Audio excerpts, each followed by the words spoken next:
Gold एक ऐसी asset class है जिसमें आप किसी भी इन्वेस्टमेंट एक्सपर्ट से बात करेंगे तो आपको कभी भी ये नहीं कहेगा कि आपको गोल्ड नहीं रखना चाहिए। वो एक अलग बात है कि गोल्ड को कोई कहेगा कि आपको लेट्स से 10% रखना चाहिए अपना पोर्टफोलियो का, कोई कहेगा आपको 5% रखना चाहिए, कोई कहेगा 50% रखना चाहिए, कोई हर एक का अपना एक पर्सपेक्टिव अलग होगा। गोल्ड को कोई भी डिनाई नहीं कर सकता कि उसकी इंपॉर्टेंस कितनी है, क्योंकि आपको पता है कि जितने भी रिलीजियस स्क्रिप्चर्स हैं, पहले के जो पुराने जो मज़हब हैं, उनके अंदर भी गोल्ड का रेफरेंस किसी ना किसी तरह से मौजूद है। तो इसका जो वे ऑफ लेट्स से जो पेमेंट्स थी, किसी ज़माने में गोल्ड होता था, तो वो काफ़ी रिसेंटली भी गोल्ड रहा है। इस पॉइंट पे हम अभी आते हैं कि गोल्ड वाकई कोई उसमें फ़ायदा है कि नहीं है। लोग जो इसके बारे में कहते हैं कि ये एक इन्फ्लेशन हेज है, तो वाकई गोल्ड इन्फ्लेशन हेज है कि नहीं है। आपकी जो महंगाई होती है या जो चीज़ें महंगी हो रही होती हैं उसके अगेंस्ट आपके लिए कोई बेनिफिट दे रहा होता है गोल्ड या नहीं देता है, उसको मैं अभी कुछ चार्ट से आपको दिखाऊंगा। लेकिन उससे पहले मैं आपको ये बताऊं कि आपको जो नॉर्मली लोग इन्वेस्ट करते हैं वो किस तरह से करते हैं। मैं दुबई में रहता हूं, तो दुबई तो आपको पता है गोल्ड सिटी के नाम से मशहूर है। यहाँ पर बहुत ज़्यादा लोग गोल्ड खरीदते हैं और उसके बहुत सारे रीजंस हैं। एक तो प्रॉस्परस कंट्री है, लोगों के पास पैसा है ज़्यादा, तो यहाँ पर इन्वेस्टमेंट भी उसी हिसाब से होती है। तो गोल्ड और प्लस ज्वेलरी भी होती है। तो गोल्ड को आप किस तरह खरीद सकते हैं? गोल्ड में आप नॉर्मली जो इन्वेस्टमेंट के पॉइंट ऑफ व्यू से बात करें तो लोग नॉर्मली बार ले रहे होते हैं, गोल्ड बार लेते हैं, या लेट्स से गोल्ड ज्वेलरी ले रहते हैं। तो गोल्ड बार कुछ इस तरह की होती है, जो कि नॉर्मली मैं अगर इसको दिखा सकूं तो ये कुछ इस तरह की गोल्ड बार होती है। एक छोटी सी बार मेरे पास रखी हुई थी, तो मैंने कहा यहाँ पर आपको दिखाऊं। या फिर लोग इसके अंदर ये तो एक स्विस गोल्ड है ना, जिसके जो एक रिफाइंड गोल्ड है। एक इसी तरह की एक बार होती है जो मेरे पास है नहीं, टीटी बार कहलाती है, वो 10 तोला बार होती है। वो तो थोड़ा सा उसमें रॉ किस्म का गोल्ड लगता है, लेकिन होता वो भी प्योर है। वो लोग टीटी बार भी खरीदते हैं। इसके अलावा लोग ज्वेलरी खरीदते हैं। अब ये इस तरह की ज्वेलरी होती है, लोग इस तरह की ज्वेलरी बेसिकली खरीदते हैं अपने जो इन्वेस्टमेंट पर्पज़ के लिए भी लेते हैं, जो कि एक अलग डिबेट है कि उसको इस तरह से लेना चाहिए नहीं लेना चाहिए। मैं कहता हूँ कि किसी को अगर गोल्ड वैसे ही लेना है तो उसको किसी यूज़ में भी ले आएँ। वो आप ज्वेलरी एक तरह से समझ लें, ठीक है, आपका कुछ थोड़ा बहुत उसमें नुकसान हो रहा होगा, लेकिन अगर आपको ज्वेलरी एज अ इन्वेस्टमेंट लेनी है तो अगेन आई एम सेइंग कि बहुत अच्छी इन्वेस्टमेंट नहीं है। लेकिन ये कि आप उसको यूज़ में भी ला रहे हैं ना, उसको आप एज एन ऑर्नामेंट यूज़ करें, तो आप उसको वियर भी कर रहे हैं, तो आप एक तरह से उसको यूज़ में यूटिलाइजेशन हो रही है उसकी। तो लोग करते हैं इस तरह से कि ज्वेलरी को भी एज एन इन्वेस्टमेंट ले लेते हैं। अच्छा, इसके अलावा जो कुछ मॉडर्न लोग हैं वो उसको म्यूचुअल फंड्स और ETFs के थ्रू भी लेते हैं। हम आज इस वीडियो में अपार्ट फ्रॉम दैट के गोल्ड वाकई इन्फ्लेशन हेज है कि नहीं है वो तो बात करेंगे, लेकिन अपार्ट फ्रॉम दैट हम ये भी बात करेंगे कि किस तरह से आप फिजिकल गोल्ड लेने के बजाय अगर आप इलेक्ट्रॉनिक गोल्ड लेना चाहते हैं तो वो किस तरह से ले सकते हैं। और मैं इसमें बात करूंगा कुछ पाकिस्तान के कॉन्टेक्स्ट में, और आप भले उस कॉन्टेक्स्ट को लेके चले जाएं पूरे ओवरऑल साउथ एशिया में या और पूरी दुनिया में कहीं भी, क्योंकि और जगहों पर भी ये सारे इंस्ट्रूमेंट्स मौजूद हैं। और कुछ हम बात करेंगे ETF के पर्सपेक्टिव में। तो क्योंकि जो म्यूचुअल फंड्स और ETFs हैं उनमें डिफरेंस होता है अगर गोल्ड की सिर्फ बात करें। वैसे ही मैंने मल्टीपल वीडियोस पहले म्यूचुअल फंड्स के ऊपर बनाई हुई हैं और ETFs के बारे में बनाई हुई हैं, लेकिन जब गोल्ड की बात आती है तो गोल्ड के म्यूचुअल फंड्स और ETFs के अंदर थोड़ा सा डिफरेंस है।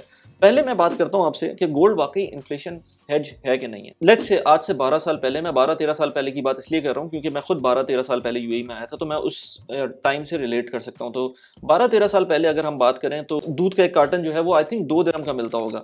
और यही कार्टन, क्योंकि अब तो कोई डील्स भी ऐसा नहीं लगती हैं, तो आपको महंगे से महंगा ही लेना पड़ता है, तो ऑलमोस्ट 4 दिरहम 5 दिरहम इस तरह का भी मिल रहा होता है। तो ऑलमोस्ट आप कह लें कि 100% दूध की प्राइस में इंक्रीज आया है। और इसी तरह से और भी चीज़ें हैं जो आपको लगेंगी, जो नॉर्मल डेली रूटीन की चीज़ें हैं, वो 10-15 साल के अंदर ऑलमोस्ट प्राइसेस उनकी डबल हो गई हैं, 75% बढ़ गई हैं, 70% बढ़ गई हैं। अच्छा खासा इंक्रीज आ गया है उसके अंदर। पाकिस्तान से मैं कंपेयर नहीं कर रहा, अभी तो मैं सिर्फ और सिर्फ यहाँ UAE की बात करूँ, जो कि दिरहम टर्म्स के अंदर है या डॉलर टर्म्स के अंदर है। तो inflation over the period of let's say last 3-4 years इसमें बहुत ज़्यादा हुई थी। लेकिन अगर हम 10-15 साल पहले चले जाएं तो उसके अंदर मैं समझता हूं कि बहुत सारी चीज़ों की प्राइस ऑलमोस्ट डबल हो गई है। डबल नहीं तो ऑलमोस्ट कोई 50%, किसी की 60%, किसी की 70%, इतनी तो बढ़ ही गई है। अच्छा, अब बात करें कि वही चीज़ गोल्ड में किस तरह से, आप कहते हैं ना लोग कि इन्फ्लेशन हेज है, तो मैं आपको एक चीज़ बताता हूँ। गोल्ड आज से 13 साल पहले या 12 साल पहले जिस प्राइस में मिल रहा था उसी प्राइस में आज भी मिल रहा है दिरहम टर्म्स के अंदर। जो गोल्ड का आपको मैं चार्ट दिखाऊं तो ये 15 साल का जो गोल्ड का चार्ट है, इसके अंदर आप देखेंगे 2011-12 के दरमियान जो प्राइस गई थी ऑलमोस्ट $1900 पर आउंस की ये प्राइस गई थी। आज यही प्राइस ऑलमोस्ट कोई सेम प्राइस के ऊपर है। तो मैं अगर आज से लेट से 11-12 साल पीछे चला जाऊं, तो मुझे गोल्ड ने, अगर मैंने उसको गोल्ड को इन्फ्लेशन हेज की तरह से पिछले 10 साल में रखा होता, तो मैं दूध का कार्टन लेने जाता तो मुझे जितने दिरहम्स में मैं अभी गोल्ड लेट से दूध ले पा रहा हूँ, उतने ही गोल्ड मुझको खर्च करना पड़ता है, या लेट से गोल्ड बेच के मुझको दिरहम्स लेकर उस दूध के कार्टन को लेना पड़ता। तो मुझे ऐसा गोल्ड ने कोई फ़ायदा नहीं किया वाइल लिविंग इन दुबई। अच्छा, ये चीज़ बिल्कुल फ्लिप हो जाती है जब हम बात करते हैं पाकिस्तान की, क्योंकि पाकिस्तान के अंदर इन्फ्लेशन हद से ज़्यादा बढ़ गई थी, ख़ासतौर पे लास्ट 3-4 ईयर्स के 2-3 ईयर्स के अंदर, और उससे पहले भी इन्फ्लेशन ज़्यादा रही है। और जब गोल्ड की बात करें पाकिस्तान के अंदर, तो मैं जब मिसकॉन्सेप्ट जो आता है ना अब लोगों का पाकिस्तान के अंदर, वो ये कि जब भी मैं किसी से बात करता हूँ तो गोल्ड को बहुत अच्छा रिटर्न समझा जाता है। और अगर आप चार्ट देखेंगे गोल्ड का, तो उसके अंदर आपको नज़र भी आएगा कि जो पाकिस्तानी रुपये के अगेंस्ट चार्ट है, जो सेम चार्ट मैंने डॉलर के अगेंस्ट 10 आउंस गोल्ड का, सॉरी 1 आउंस गोल्ड का जो मैंने चार्ट बनाया था अगेंस्ट डॉलर, वही चार्ट अगर आप पाकिस्तानी रुपये के अंदर देखेंगे तो आप ये इस तरह का चार्ट देखेंगे। और इस तरह के चार्ट के अंदर आपको नज़र आ रहा है कि अगर आप बात करें 2011 से लेकर 2023 के अंदर हम बैठे में, तो आज 12 साल के अंदर तकरीबन जो डिफरेंस आया है वो ऑलमोस्ट कोई 350% आया है। 350% के करीब का डिफरेंस है या इंक्रीमेंट है जो गोल्ड प्राइस के अंदर 12 साल के अंदर हमने गोल्ड में देखा है। अब इसका रीज़न ये नहीं है कि गोल्ड की प्राइस ने कोई जंप लिया है, या लेट से गोल्ड की प्राइस के अंदर हमको कोई इन्फ्लेशन के अगेंस्ट हेज मिली है। हम अगर पाकिस्तानी इन्फ्लेशन की बात करें तो वो खुद इतनी ज़्यादा हो गई है, लेकिन अगर डॉलर टर्म्स के अंदर देखें तो डॉलर और गोल्ड ऑलमोस्ट बराबर ही है। हमें बीच में ठीक है ऊपर नीचे होता रहा है। आप डॉलर टर्म्स की अंदर जब गोल्ड की प्राइस देखेंगे तो बीच में 2016 के अंदर लोएस्ट पॉइंट पे भी आ गया था, तो ऑलमोस्ट कोई $1100 का पर आउंस गोल्ड हो गया था। लेकिन फिर उसके बाद जो अब ऊपर गया है, तो वो ऐसा नहीं है कि गोल्ड की price over the top of something गई है और हमें बहुत ज़्यादा कोई रिटर्न्स मिले हैं गोल्ड की प्राइस के अंदर। हमें गोल्ड के अंदर कोई एज सच रिटर्न नहीं मिला है। तो ये अब ये आपको सोचना है कि आपको गोल्ड किस पर्सपेक्टिव से लेना है। मेरे ख्याल से गोल्ड एक इन्फ्लेशन हेज नहीं होता, और इसके अंदर आपका मिनिमल एक आपकी इन्वेस्टमेंट होनी चाहिए, जो कि नॉर्मली लोगों की ज्वेलरी वगैरह के अंदर हो जाती है। अच्छा, अब हम आते हैं ऑल्टरनेट इन्वेस्टमेंट की तरफ, जो कि गोल्ड में आप जिस तरह से कर सकते हैं। पाकिस्तान के अंदर एक गोल्ड फंड है म्यूचुअल फंड का, जो कि वाहिद गोल्ड फंड है मेरे ख्याल से। इसके अलावा मुझे नहीं नज़र आया, मेरी नज़र से नहीं गुजरा। अगर किसी को पता हो तो प्लीज़ मुझको कमेंट में लिख के बताएं। गोल्ड फंड जो है वो मीज़ान का गोल्ड फंड है। अब मीज़ान के गोल्ड फंड के अंदर हम ऐसा जो उसको बेंचमार्क नहीं कर सकते, क्योंकि उसके अंदर मेरे पास कोई नैफ की लॉन्ग टर्म लिस्ट उसकी जो प्राइसेस हैं वो नहीं है। मैंने ट्राई की थी ढूंढने की, मुझे नहीं मिली थी कि मैं उसको एवरी लेट से हर साल के हर मंथ का जिस तरह का ये चार्ट मुझको गोल्ड का मिला था, उस तरह की नैफ की प्राइसेस मुझको मिल जाए। मुझे नहीं मिली थी, लेकिन हो सकता है कहीं मौजूद हो तो मुझे प्लीज़ बताइएगा। लेकिन उसको बेंचमार्क करने का तरीका मेरे पास एक और था। तो मीज़ान का जो म्यूचुअल फंड है वो अगस्त 2015 में लॉन्च हुआ था। ये उनकी अपनी वेबसाइट पर है। 2015 से लॉन्च होकर अब तक जो उसने रिटर्न दिया है वो 250% का रिटर्न दिया है। तो अगस्त 2015 से लेकर जो अब तक का रिटर्न है मीज़ान का, वो 250% का रिटर्न है। अब म्यूचुअल फंड जो मीज़ान का है, इसके अंदर अगर आप उसकी कौन सी जो कॉन्स्टिट्यूएंट देखेंगे, वो 70% तो गोल्ड बैक ETF होगा, और बाकी 30% कैश बैक्ड होगा, और जो कि रुपी टर्म्स के अंदर कैश बैक्ड होगा।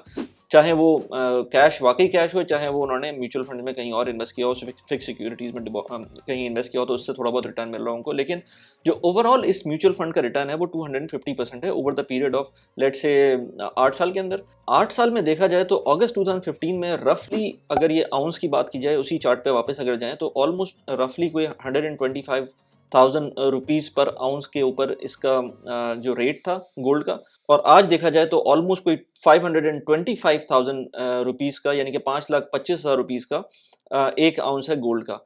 अगर इसको कंपेयर करें तो जो मुझे नज़र आ रहा है कि ऑलमोस्ट कोई 250% जो मीज़ान फंड ने जो इंक्रीमेंट दिया है या जो रिटर्न दिया है, इसको कंपेयर करें हम, अगर एक्चुअल में जो गोल्ड की प्राइस है, वो गोल्ड की प्राइस ज़्यादा बढ़ी है कंपेयर टू मीज़ान के म्यूचुअल फंड से। तो ये म्यूचुअल फंड मुझको इसलिए जो ख़ासतौर पे जो लोग बाहर हैं, अगर वो इन्वेस्ट करना चाहते हैं गोल्ड फंड के अंदर, तो मुझे समझ नहीं आता, क्योंकि जो रिटर्न्स हैं वो इसके मैच नहीं करते डॉलर टर्म्स की गोल्ड प्राइस से। तो ऑफ कोर्स उनका जो कॉन्स्टिट्यूएंट है वो भी बता रहा है कि वो एग्जैक्ट गोल्ड प्राइस को फॉलो नहीं करते। बाय द वे, अगर किसी को इससे डिफरेंस नज़र आता है या कैलकुलेशन में कुछ चेंज नज़र आता है, तो प्लीज़ मुझे कमेंट में लिख के बताएं।